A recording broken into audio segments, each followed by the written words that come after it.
Welcome to the Primary Sources in Teaching Online webinar series, brought to you by the TPS Western Region at the Metropolitan State University in Denver in partnership with the TPS Teachers Network.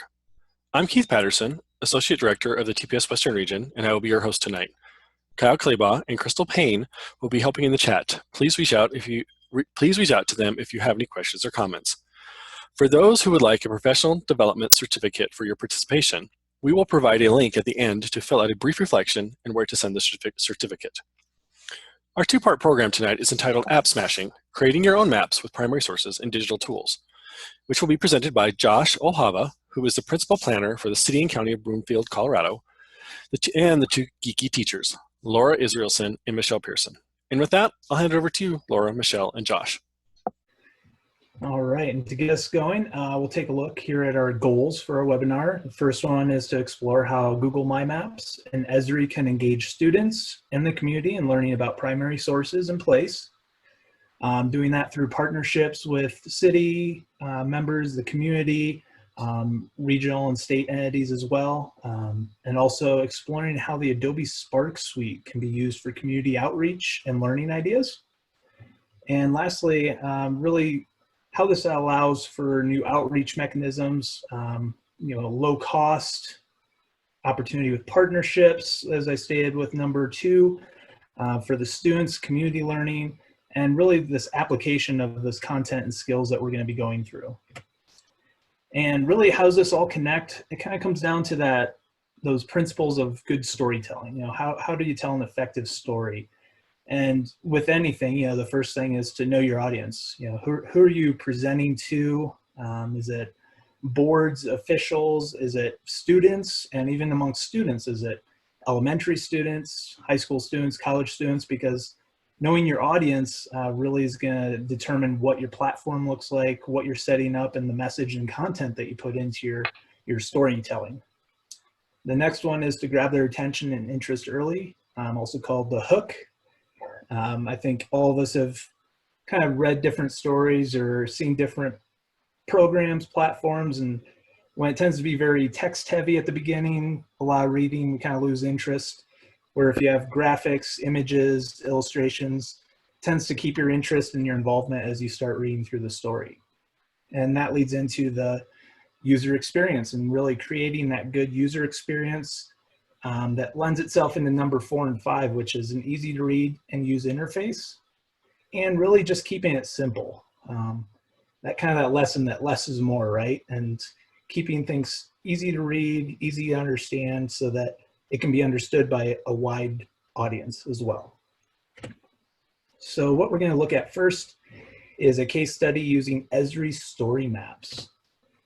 For anyone that is not familiar with who ESRI is, they've been a global leader in developing geographic information systems, or GIS, which you'll hear us refer to throughout the presentation. And they've been doing this since the late 60s. GIS is really at the core of most mapping systems, and most of us are familiar with like Google Maps. If you think of GIS, it's layers of different information, whether that's streets, parcels, landmarks, places, unique features, and really that all comes together in some sort of mapping interface. ESRI's product ArcGIS and ArcMap are used by organizations and individuals around the world for working with maps and geographic information. They're heavily used in government organizations because of the licensing, security that's tied in with those mapping softwares.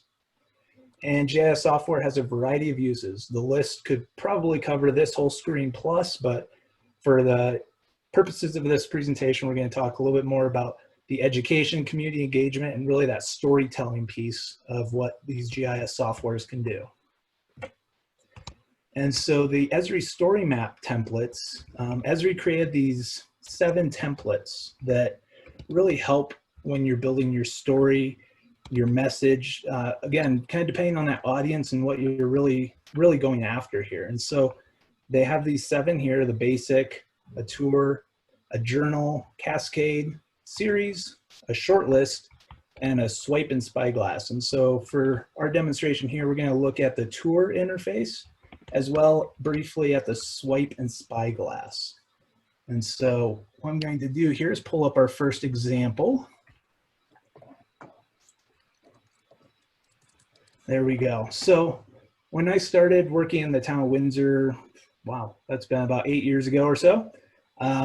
As with a lot of government entities and a lot of organizations, you tend to have plans sitting around, documents sitting around that aren't always being implemented or used at that exact time. And we happen to have a historical survey done of our downtown, and that survey just sat. It really was underutilized.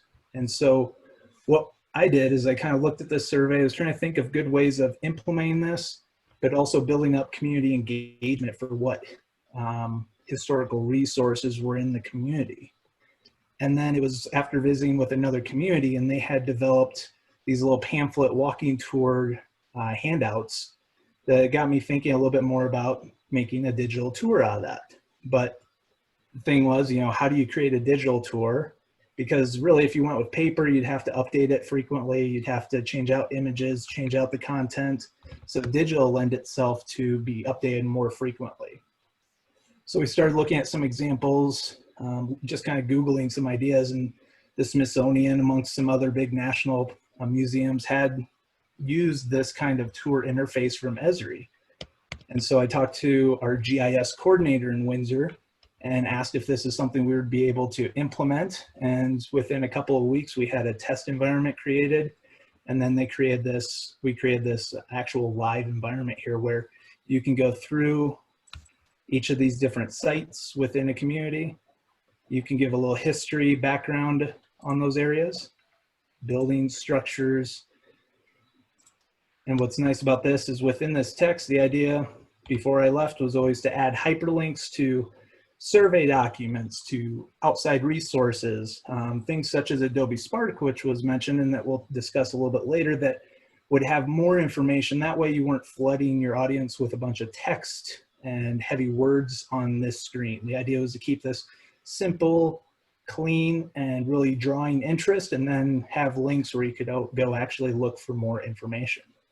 So, you know, just click through a couple of these, but there's some great examples of just good historic buildings and good content that goes with that. And what's great is after I left, we had done a church survey, and they've actually expanded it to include church sites within the community as well. And here they added historical photos and a little bit more information about that. So that's an example of a tour interface using the ESRI story maps. And then let me go back to the presentation here. Let it load. There we go. So what I did is I had some excerpts here in case that online link didn't work. So let me jump down. What we're doing now in Broomfield is we're taking a similar platform. As you can tell, the interface is a little different if I switch between these two. And doing the same thing with our historical sites here. And really it's to build that community engagement, that excitement for historic places, resources, history and information that public otherwise would kind of brush over. So here are a few examples. And this has been something that's very successful, had a lot of interest. And once we implemented the one in Windsor, the state was really excited to see a product like this. Have done this presentation at a state conference before and had a lot of interest in this platform, what it's capable of. But with any platform, any program, obviously there are those challenges that come with it. And I know later we'll talk a little bit more about the pros and cons of each of those. The next example here, excuse me, is using a Spyglass. So this example is a Spyglass. There's also the swipe feature where if you can imagine just a bar across the screen that slides back and forth, but this Spyglass actually allows you to move this Spyglass around the screen, and you use a couple different map interfaces. The first is an aerial map. And so you can see an aerial downtown view, or a view of downtown Denver here. And then what the Spyglass is looking at is an old plat, an old survey plat that's embedded behind that layer. And so you can use this for historical purposes. You could do it with historical sites as well to get additional information. You could do it with photos, both new and old, to kind of see the transition, how things have evolved, if there's been renovations or other things that have occurred. So it's really kind of an exciting platform from a community standpoint, community engagement. So I know our next example is Michelle. And Michelle, do you want me to pull up the live version? Actually, I'm fine just with this. I'm going to go, since you've been out, I'm just going to speak to this effect. That's just fine. What I will do, though, is steal the share for just a second. Is that cool? Yep. So I'm going to do that. And I just wanted to say that the Spyglass piece is pretty amazing. And as you know, in the Adobe Spyglass, if you've seen it, or excuse me, if you've seen the Adobe period with what's going on, I'm going to stop this share for a second because it looks like I went out. So what I want to just say on it is, on that Spyglass piece, you can use that, but remember that Library of Congress resources are pretty amazing. And some of those aerial maps you can see from the late 1800s and the early 1900s, and those are pretty fun to go into. And so that Spyglass just brings it up bigger. But the Library of Congress is rock star. You can actually go in and take a look at it and look at the Library of Congress to figure out the zoom in feature right in the map context. So it's just going in. So that piece is pretty important.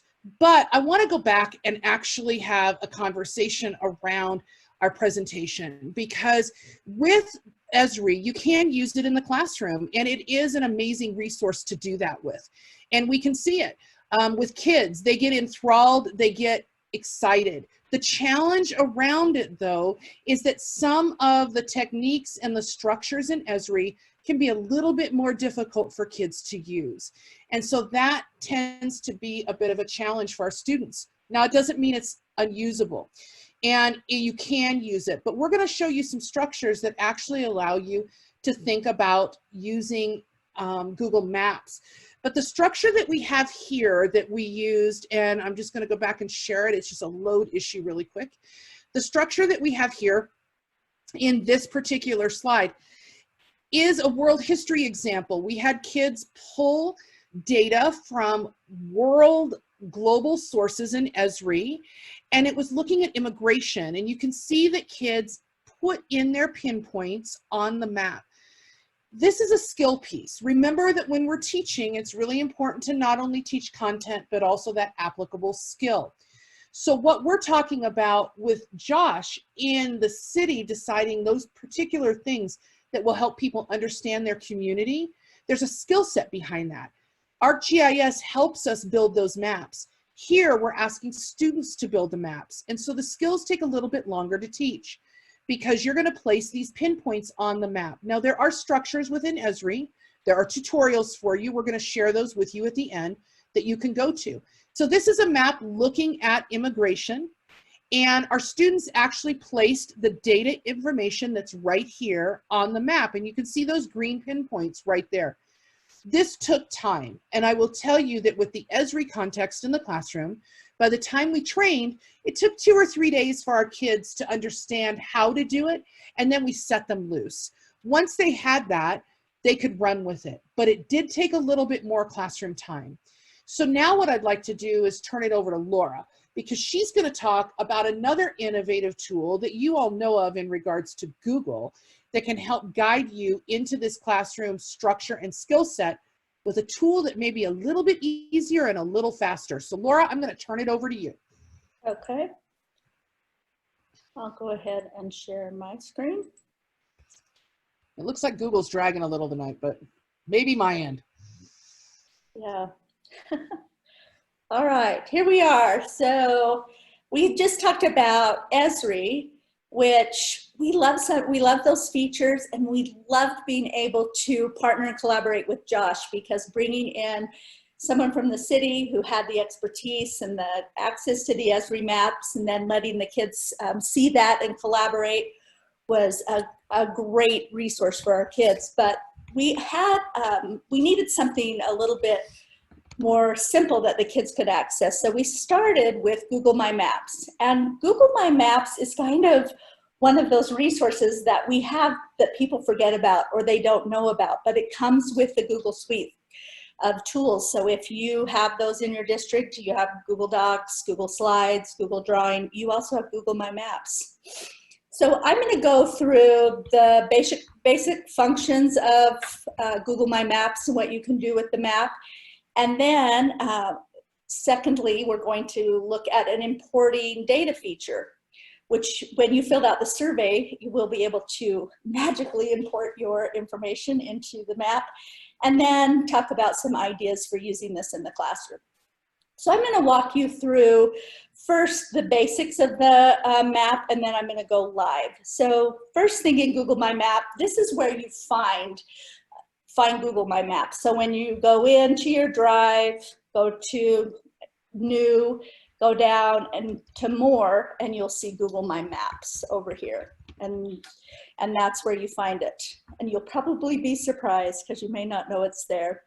First thing you do is title your map. You'll just open it up, create a new map, title it. There are some different things in the toolbar. You can add points. You can also search to add points, and I'll show you how to do that. You can edit the points, and this is something that we really like, because when you edit the points, you can add links to primary sources. You can add information, data, research, pictures, so all kinds of things with the editing the points and adding more information. The paint bucket lets you add different icons. You can edit, you can add an image, or you can add even a slideshow, and then you can delete if you want, but we'll talk about that a little bit. And then you can add a layer, and you can turn these layers on and off. So this is some of the power of Google My Maps, is adding these layers. All right, so we're going to go live because I want to show you how the lines work when you go live. And then there is also a measurement tool. So all kinds of really neat things to work with kids, math, science, social studies, literacy, all kinds of different applications. So I'm going to go live, and I'm going to go into New and down to More. I'm going to go to Google My Maps. I'm just going to quickly create one. It's as simple as that. You can also just search Google My Maps and come up with a new map. So here's my map. I'm going to go in and title this. And I could add a description, all kinds of information here. So if I'm just in my map, I can add an icon. So I thought maybe might be fun. You could do this with kids. Tell your story. So I grew up in a little town, and I'm actually going to go up here and search for it. So you can either just go right to the map, and I'll show you that in a minute. But the first thing, I grew up in a little farming community. I actually grew up outside of Aramo, but I'm going to add this to the map. So you saw that I just looked for it. It already dropped a pin for me, gave me some information. I'm going to add that to the map, and now I can edit this pin. So I can go in, and I've got lots of options for colors. So, and I've also got some options for icons. So I grew up, I can go through, and they all come up in different subject categories, but I can also just search. So I grew up on a dairy farm, so I'm going to say, okay, there's my, I'm actually going to change that. There's my farm icon, and I'm going to close out of that part, and I can go up and add pictures. I could add pictures from my Google Drive, from my computer. I can also do image search. So here's where you find Aramo. I can select that, and it adds an image to my link. But look right here, you can also, there's a little plus sign. I can go there, and I can add more images, and I can start to create a slideshow. So, and then in here, I have ways to, I can do research, I could do my citation, maybe if I spell it right, I can do a primary source. So I've got all kinds of options, and this just, we have kids do great descriptions, tell us what's going on in that picture, and then I push save, close out of it. There's my icon, and I can just click on it, and there's the start of my slideshow. So pretty cool. So the next thing in my life, and how fun to do this with kids, right? I went down the road a little bit. Let's see if I can. And I went to Utah State. I went to Logan. So this time I didn't search for it. I'm just going to click on this and add a marker. And there's my marker. So I can do it either way. So again, I can add some information. I can click on the camera, edit that, right? Look for some more pictures, and I can save that icon. So I have that, but now I have my 2 icons, and I could draw a line between them. So I could add a driving route or a line. So if I start here, I can just draw a line right to there, and if I double click, then that takes my line. It also gives me some points where I could add some other icons if I wanted. I can also check mileage. So I could start here and measure the distance between 2 points. And I've already started, so I've started a story, right? So I have this story of my life started in this map. So great, some great things you can do. One thing I want to show you before we add another layer, I'm actually going to go in here and name that. So now this layer is named. I can turn that off if I want, and then everything disappears. I can also go up, and I like doing this with kids. So I can actually draw a shape around different continents and talk about you know, maybe some map projections. And once you finish the shape,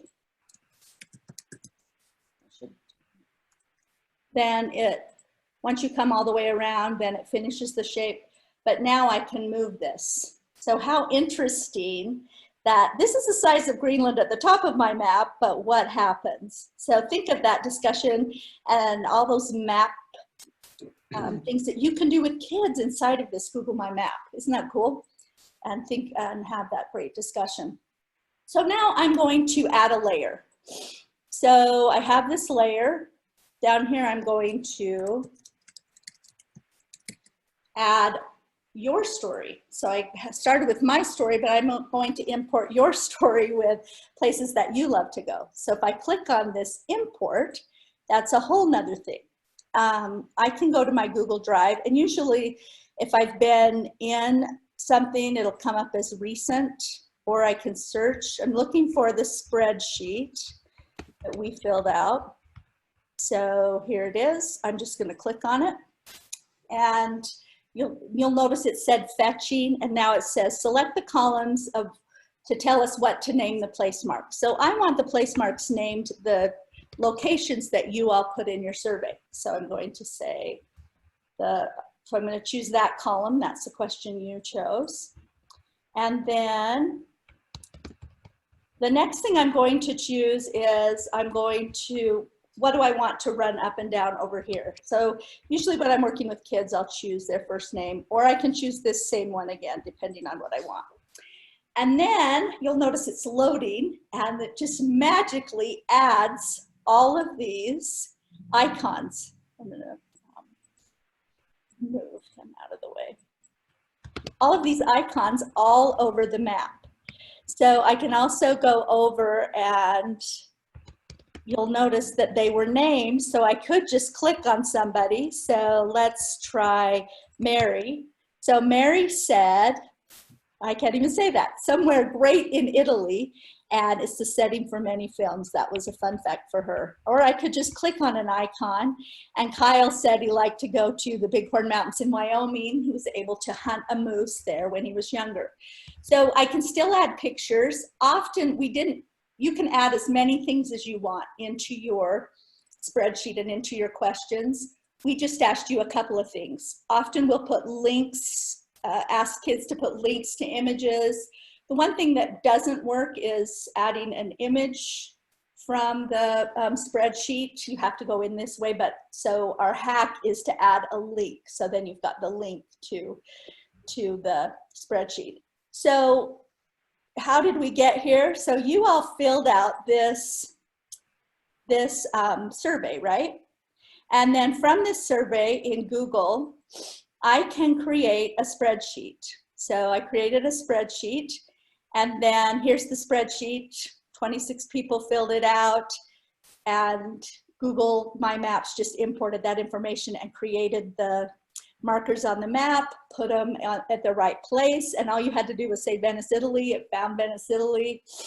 One thing you can think about is whatever's on this sheet is what shows up on your map. So before you import, you could take the timestamp out because that'll show up as a pin. So you could delete that column if you don't want it, or if you don't want kids' names in, or you would check, like Kent put his last name, so you could check just to make sure that they didn't have their last names, or Ruth K would be okay too, but we want to really watch those digital footprints with our kids, right? Or you could just have them put in a student ID number, whatever you want, but think about, so this is kind of the backwards planning to think about as you are creating your Google My Map.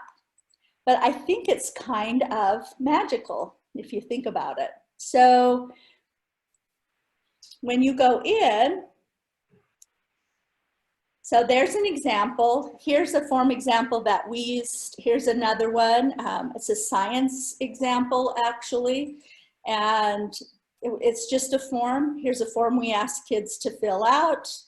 And so think about this. Think about this in every kind of subject area. What are you looking for? What are you trying to put on the maps?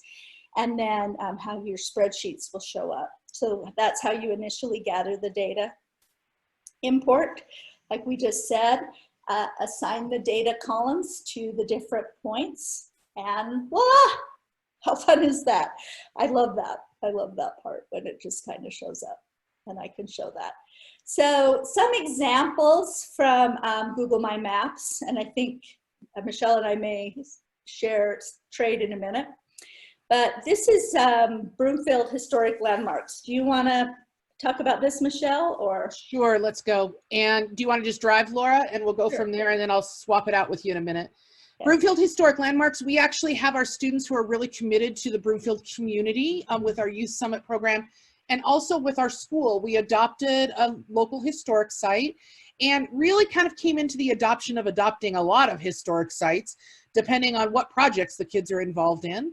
And then on comes Josh, who is our Broomfield planner, and the kids decide that they want to landmark one of our historic buildings, and Josh was an integral part of ensuring that they could work through that landmark process. They actually wrote that landmark, and they were the very first student group to landmark a building in the state of Colorado, which was a really neat thing. Josh helped to advise and shepherd that process, and the kids were totally excited. But then they started talking about, what are we going to do to learn more about our community? So they actually took the My Maps piece, took a survey, which we worked with, and this is a state piece with our State Historic Preservation Office. They used a survey funded by our SHPO, which is that Historic Preservation Office that is in the possession of the city, and it's also publicly available.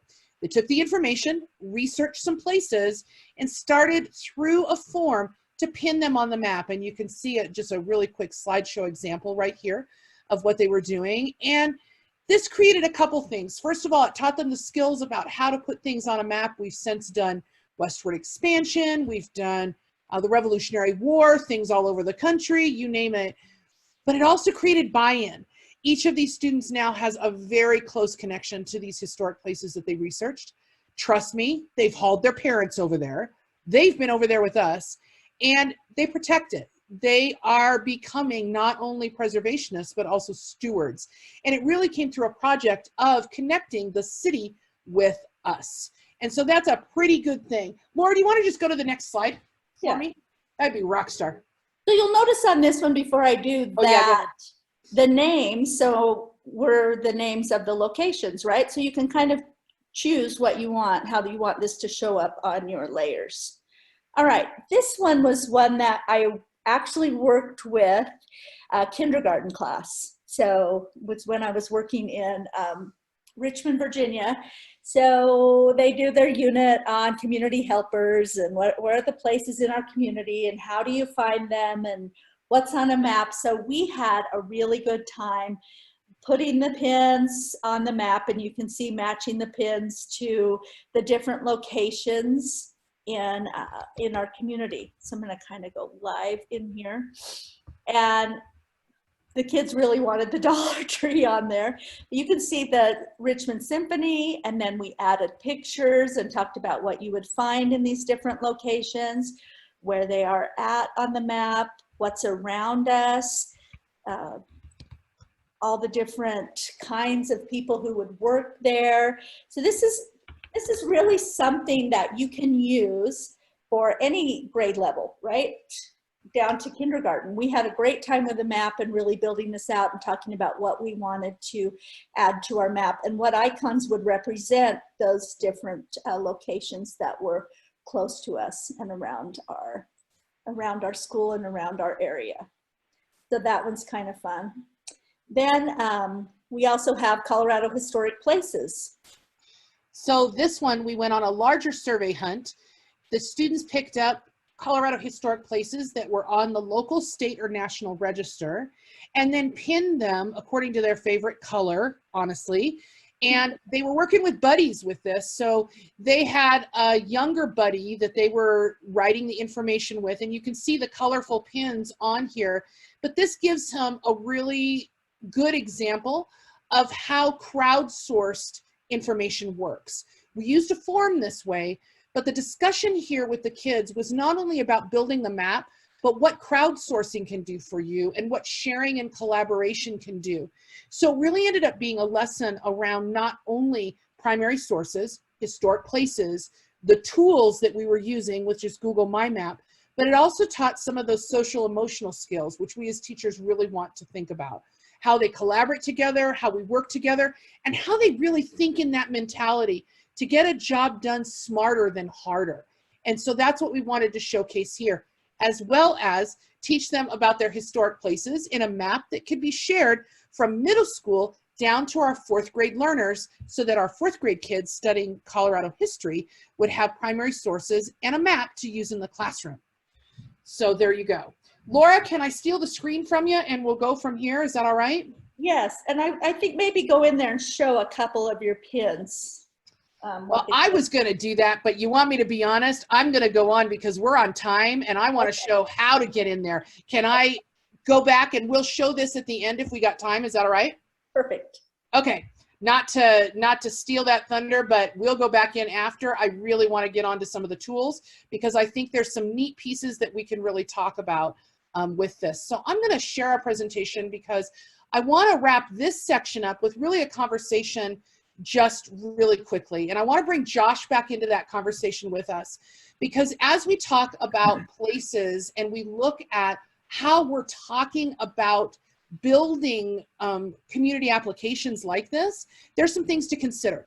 So Josh and I really thought through this, and Laura and I, came to it from an educator's lens. Josh came through it from a planning piece, and we kind of put a comparison and contrast here. And Josh, I'm going to put you on the spot, but what are the top 2 challenges that you have in working with ESRI and connecting ESRI to the community? What do you have with that? I know there's been some really good things that have come out of Broomfield, and then there's been some things where you kind of scratch your head and go, really? And we're going to make this happen, but it takes some time. Do you want to talk about that at all? Yeah, so, ESRI is a software program. It requires licensing, at least to do some of the customization and the tools, utilize the tools the way I was showing them earlier on.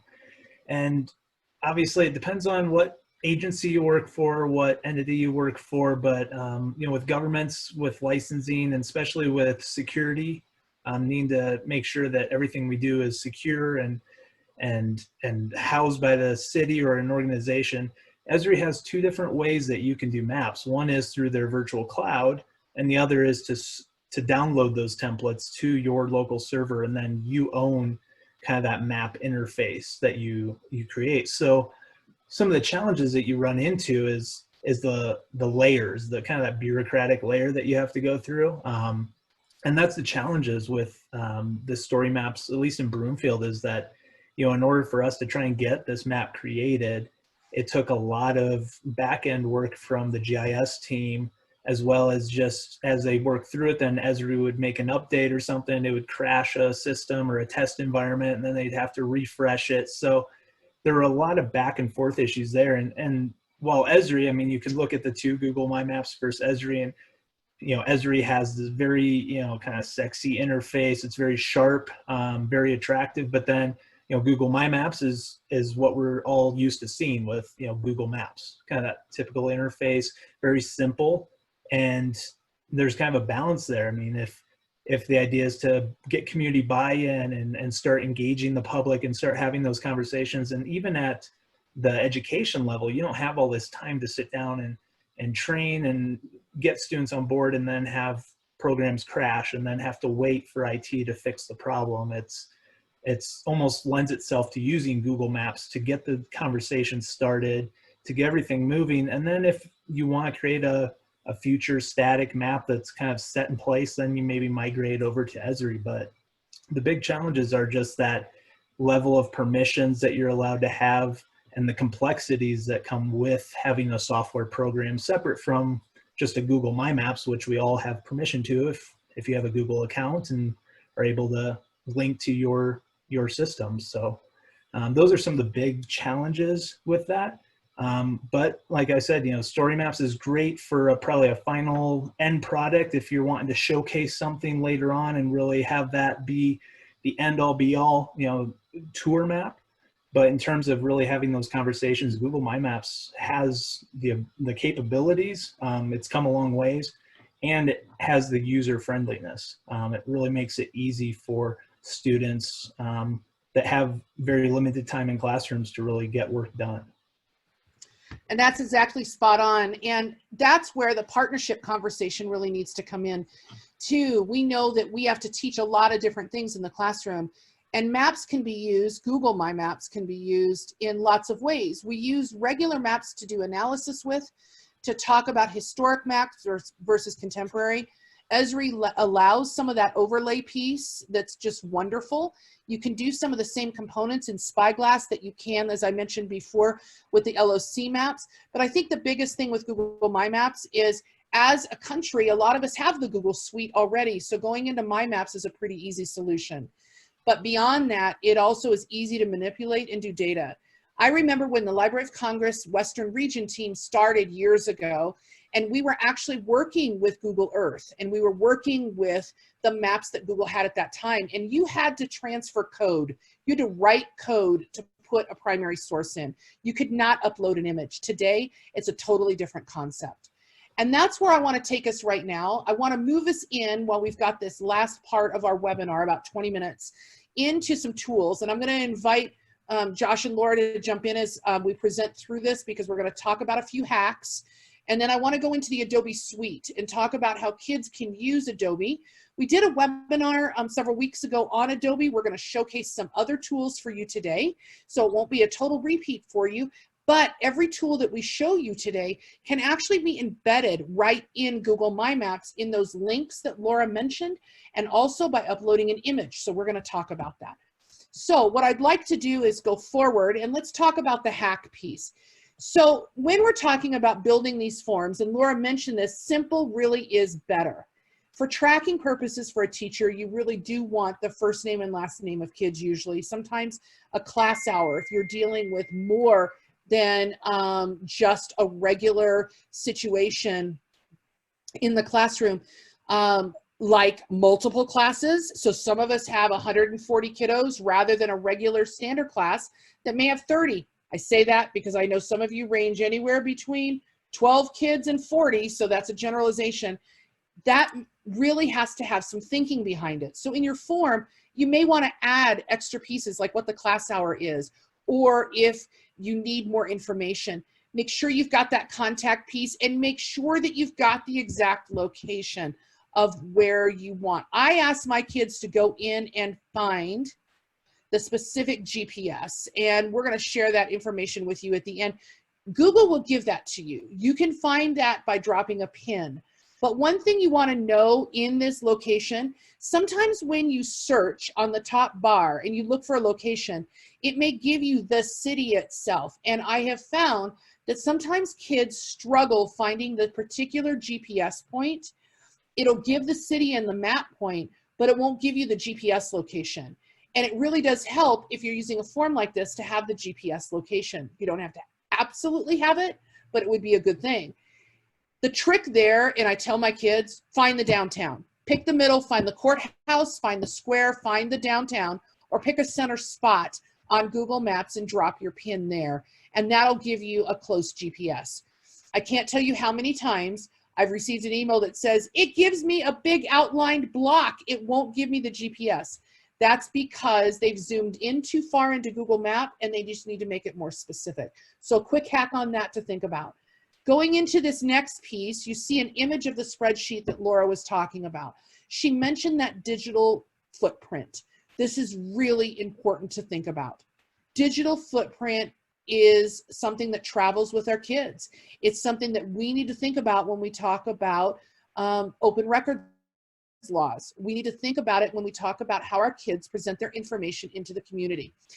In Google My Maps, when you import a layer, it often will import the first and last name or the email address even without asking you.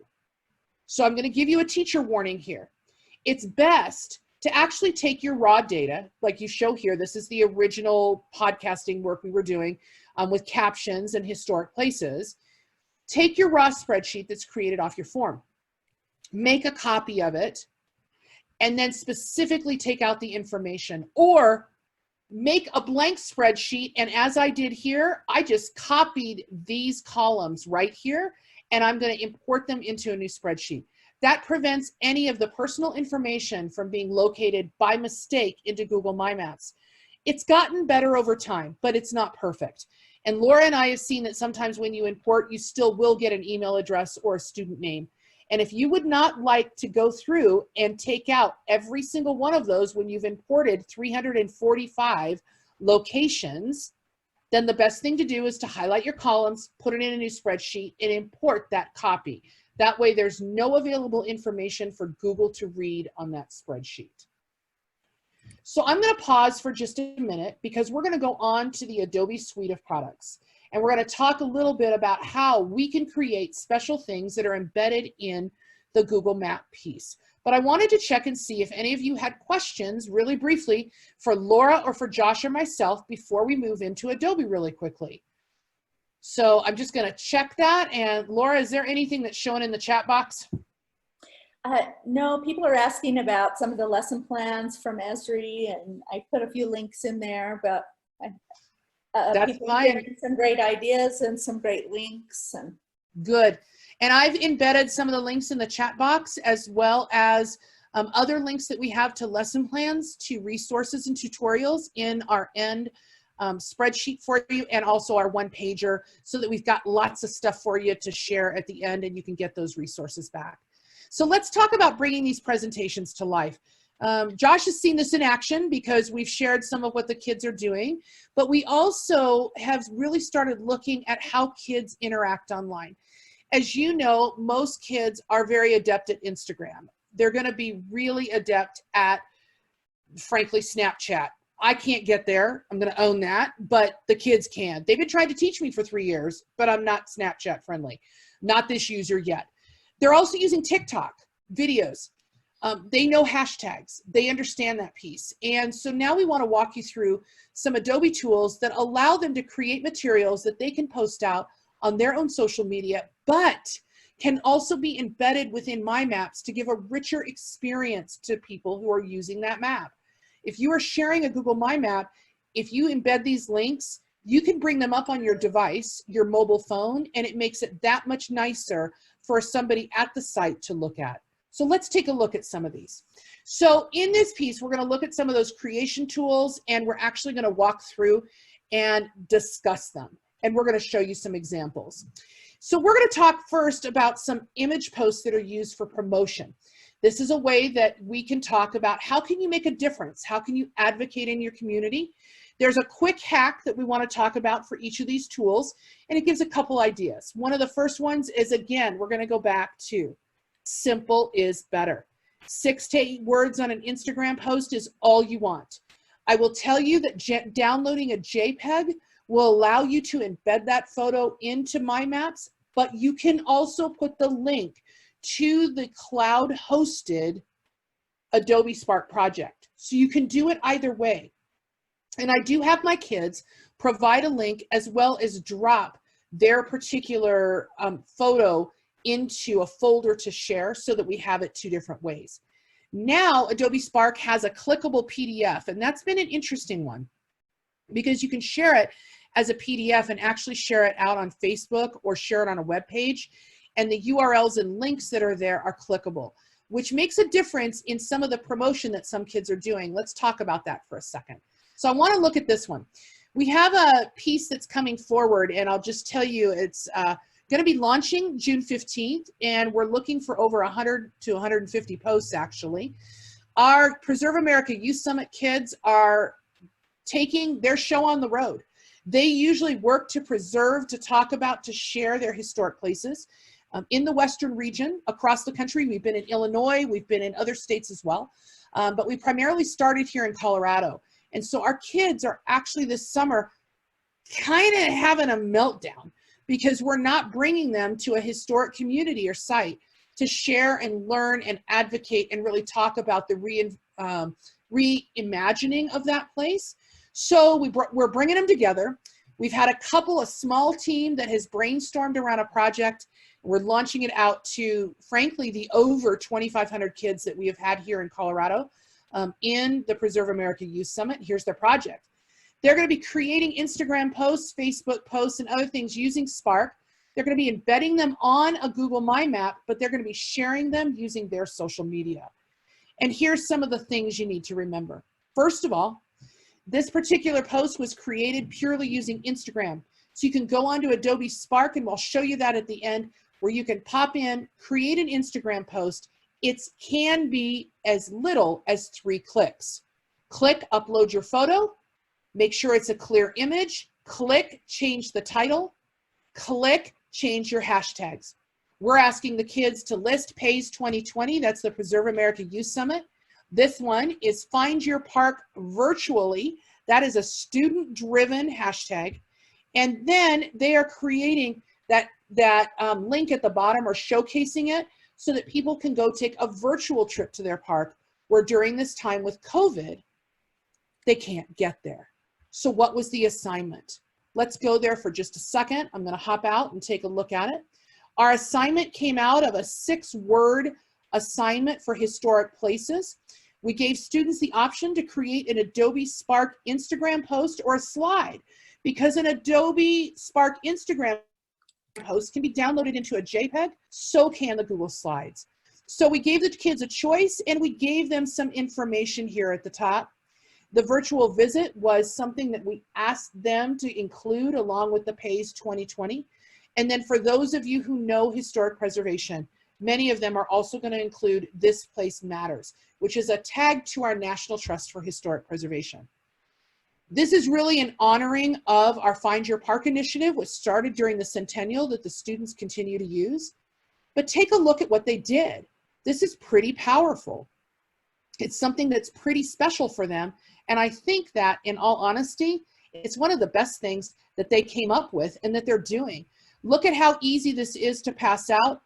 And I don't know about you all, but if you're connected to teenagers or even littles that have a phone, Instagram is pretty it right now, and that's what they're going for. So now let's go on to talk about reflection really quick.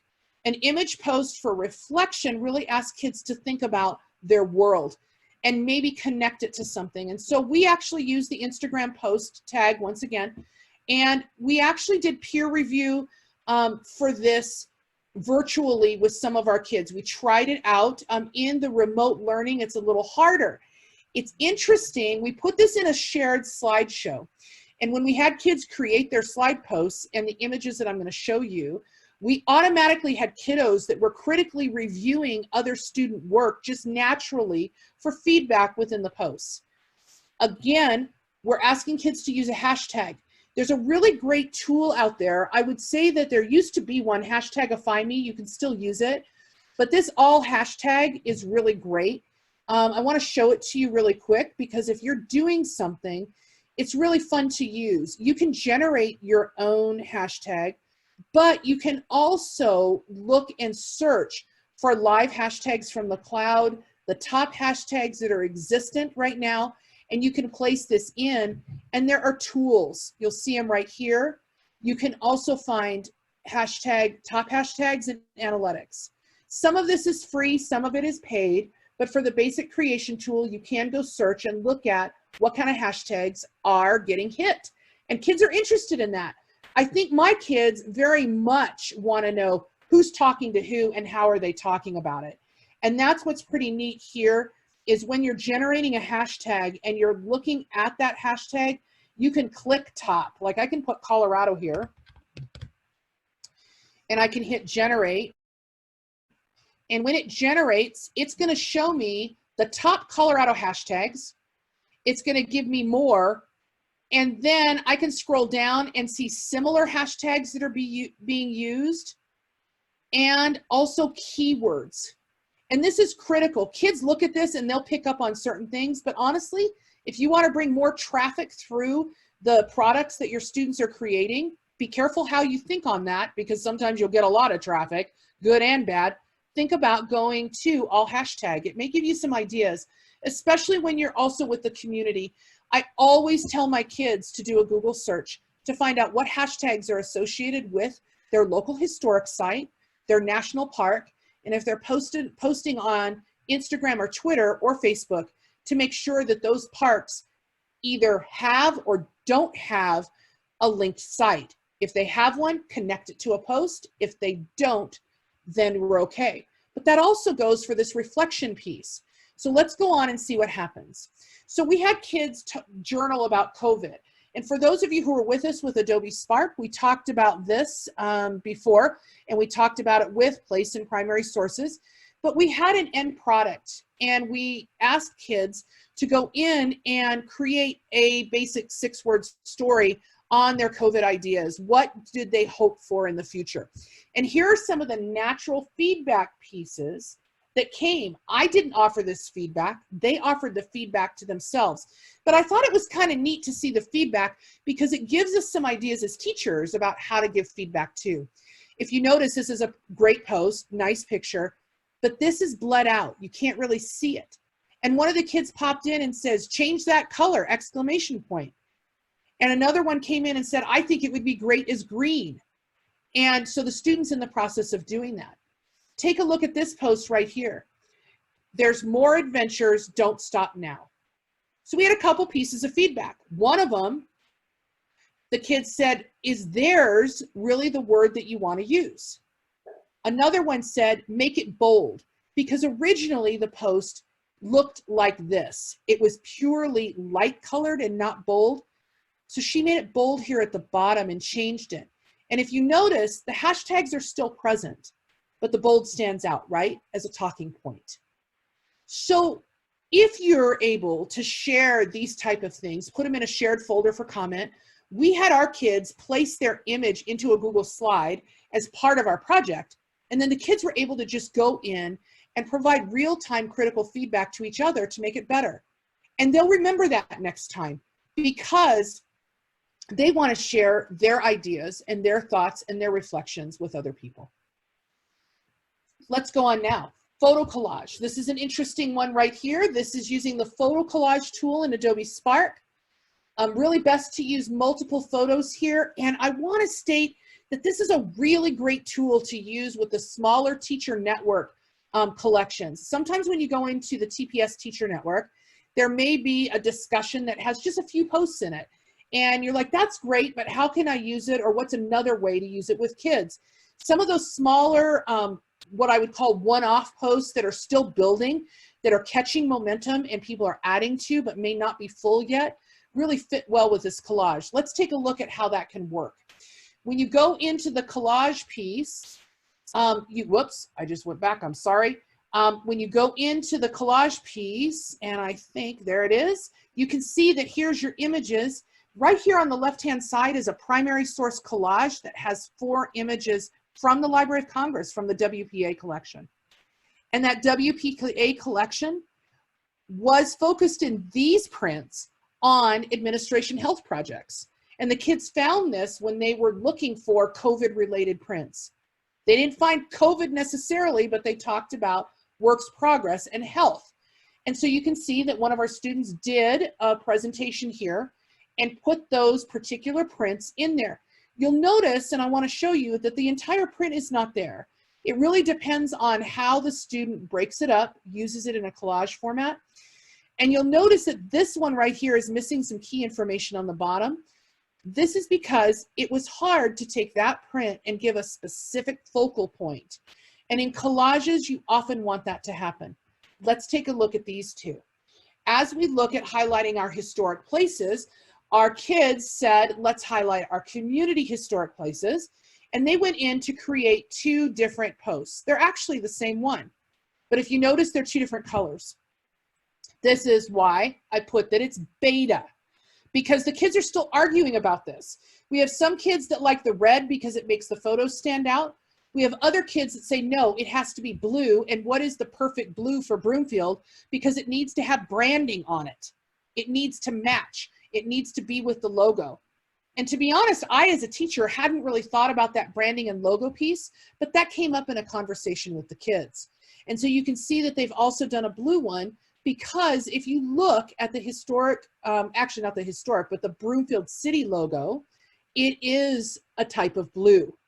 And so the kids are saying, you know, if we're going to push this out, it should be reflective of what the city of Broomfield has, so it should be blue. So there's a couple examples of the collage. Let's go on to talk about this one. We discussed this earlier, but I want to just bring it back quickly. The Adobe Spark tool used here is a presentation tool. And with that presentation tool, you can create online presentations. We have showcased several of them here. I'm going to click forward. We used a baseline of an annotated resource set. We've included in our resources tonight links to this presentation, webinar part 1 and 2, as well as all of this, so you can go back and reference it.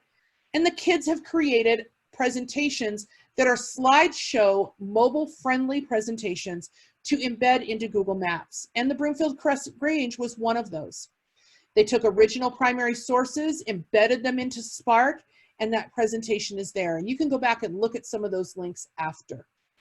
So just really quickly, there are some really great pros and cons of Adobe Suite. It's customizable. Most of the tools are free, very easily used. It's housed in the cloud, so you don't need a lot of server space for it. And you can still download a JPEG and hopefully a PDF with this, as well as a PNG. And for a lot of social media tools that have gone from free to paid, that hasn't been that way yet. It does take some higher pay for customization. If you want some of those better templates, you will probably have to pay for them. And sometimes the templates can be overwhelming for kiddos. But those are things that we can work around as teachers. So really quickly, I want to let you know that we've got some resources here for you. And we have put in a webinar one-pager for you and ideas for the classroom. Here is a cloud-sourced piece. Laura, you want to talk about that? Because we're coming up towards the end of our time. And I want to make sure you can share that.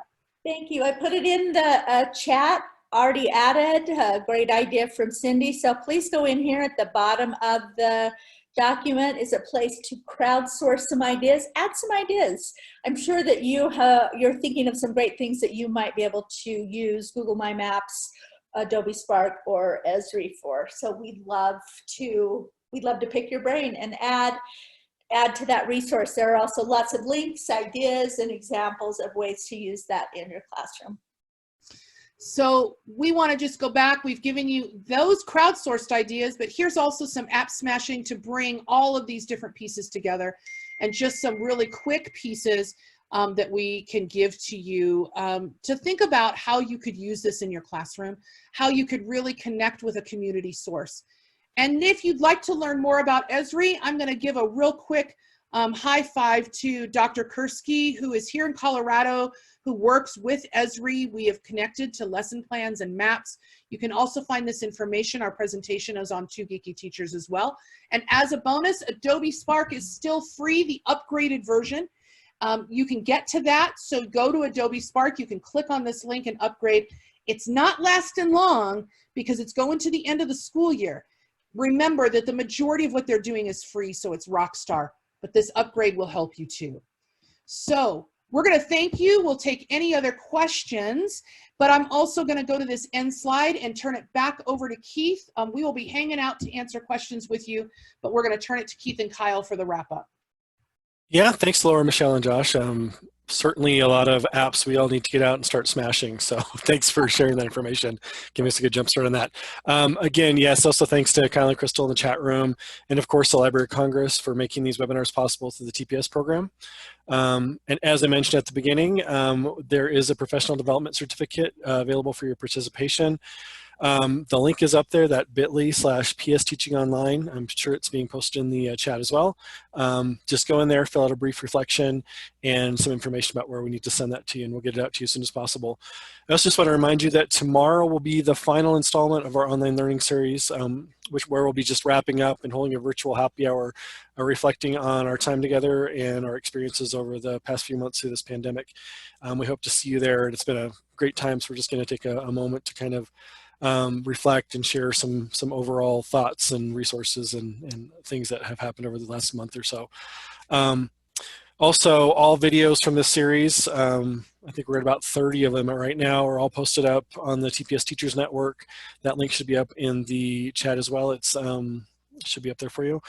I think that's everything. We can keep this open for a couple more minutes to answer any questions that might be up there, so go ahead and post those. But other than that, thanks for joining us and have a pleasant evening.